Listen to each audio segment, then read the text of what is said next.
ایک دن فرعون اپنے محل کے اندر چین کی نیند سو رہا تھا کہ ایک دم گھبرا کر اٹھ گیا۔ فرعون نے ایک دردناک خواب دیکھا جس خواب نے اس کی نیند کو اڑا کر رکھ دیا۔ اس ہیبت ناک خواب کو دیکھنے کے بعد فرعون نے کل اپنے دربار کے اندر تمام نجومیوں کو اکٹھا کیا اور اپنے خواب کی تعبیر معلوم کرنے کا کہا۔ فرعون نے نجومیوں کو بتایا کہ اس نے یہ خواب دیکھا ہے کہ بیت المقدس سے ایک آگ ظاہر ہوئی ہے جس نے تمام قبطیوں کو جلا کر راکھ کر دیا، جبکہ بنی اسرائیل کے مسلمانوں کو کچھ بھی نہ کہا۔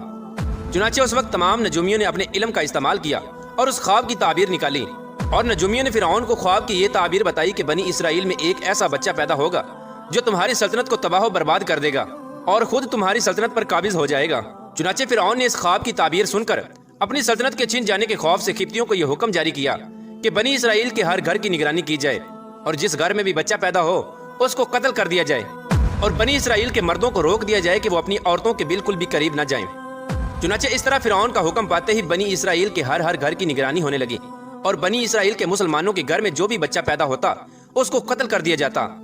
لیکن اللہ تبارک و تعالیٰ کی تقدیر میں جو کچھ لکھا تھا وہ ہو کر ہی رہنا تھا۔ اسی قتل و غارت کے دوران اللہ تبارک و تعالیٰ کی قدرت سے 2 بچے ایسے پیدا ہوئے جو اس قتل و غارت سے بچ گئے، اور اللہ تبارک و تعالیٰ کی قدرت یہ کہ ایک بچہ فرعون کے گھر میں پرورش پانے لگا، اور دوسرا بچہ جس کو اس کی ماں نے قتل کے ڈر سے ایک دور پہاڑ کے اندر چھوڑ دیا تھا، اس کی پرورش کے لیے اللہ تبارک و تعالیٰ نے اپنے سب سے مقرب فرشتے حضرت جبرائیل علیہ السلام کی ڈیوٹی لگائی۔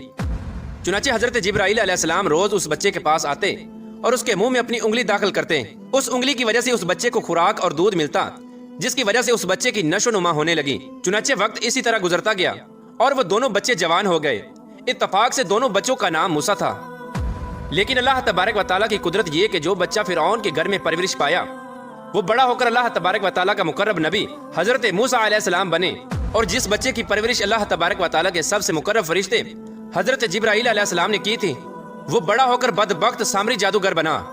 پیارے دوستو، ادھر جب فرعون کا ظلم و ستم حد سے بڑھنے لگا تو اللہ تبارک و تعالیٰ نے اپنے پیارے نبی حضرت موسیٰ علیہ السلام کو یہ حکم جاری کیا کہ وہ اپنی قوم کو لے کر مصر سے روانہ ہو جائیں، اور اللہ تبارک و تعالیٰ فرعون پر دردناک عذاب نازل فرمانے والا ہے۔ چنانچہ حضرت موسیٰ علیہ السلام اللہ تبارک و تعالیٰ کے اس حکم کی تکمیل کرتے ہوئے اپنی قوم کو لے کر مصر سے روانہ ہو گئے۔ چنانچہ جب حضرت موسیٰ علیہ السلام اور باقی تمام مسلمان دریائے نیل کے قریب پہنچے تو ادھر فرعون کو یہ خبر ملی کہ حضرت موسیٰ علیہ السلام اور اس کی قوم مصر کو چھوڑ کر جا رہے ہیں۔ یہ خبر سنتے ہی فرعون نے اپنے لشکر کو تیار کیا اور اپنے لشکر کو یہ حکم دے دیا کہ بنی اسرائیل کے تمام مسلمانوں کو اور حضرت موسیٰ علیہ السلام کو قتل کر دیا جائے۔ چنانچہ فرعون کا لشکر حضرت موسیٰ علیہ السلام کے لشکر کا تعاقب کرتے ہوئے ان کے پیچھے چل پڑا۔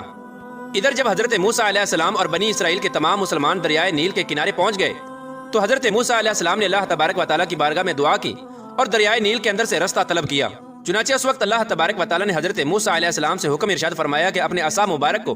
دریائے نیل کے کنارے مارو۔ تو اس وقت حضرت موسیٰ علیہ السلام نے اپنے عصا مبارک کو اللہ تبارک و تعالیٰ کے حکم سے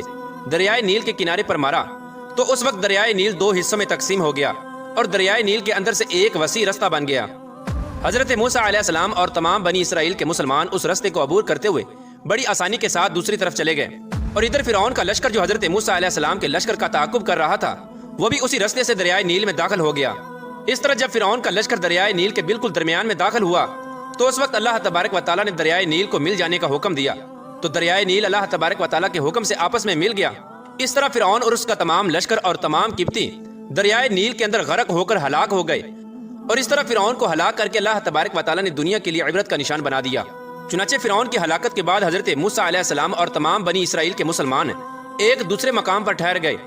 کچھ عرصے بعد اللہ تبارک و تعالیٰ نے حضرت موسیٰ علیہ السلام کو یہ حکم دیا کہ وہ اپنی قوم کو لے کر دوبارہ مصر میں واپس چلے جائیں۔ حضرت موسیٰ علیہ السلام اللہ تبارک و تعالیٰ کا یہ حکم پاتے ہی اپنی قوم کو لے کر مصر کی طرف روانہ ہو گئے۔ اللہ تبارک و تعالیٰ نے بنی اسرائیل کے مسلمانوں پر یہ فضل کیا کہ فرعون کے تمام تر محلات اور تمام تر خزانے بنی اسرائیل کے مسلمانوں کے سپرد کر دیے گئے۔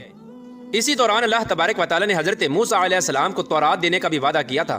اللہ تبارک و تعالیٰ نے حضرت موسیٰ علیہ السلام سے یہ حکم ارشاد فرمایا تھا کہ وہ 30 دن اور 10 دن مزید روزے رکھیں۔ اس کے بعد اللہ تبارک و تعالیٰ حضرت موسیٰ علیہ السلام کو ایک ایسی کتاب دے گا جس کتاب کے اندر اس قوم کے تمام شرعی اصول ہوں گے، جس کے اوپر عمل کر کے یہ قوم اپنی زندگی گزارے گی،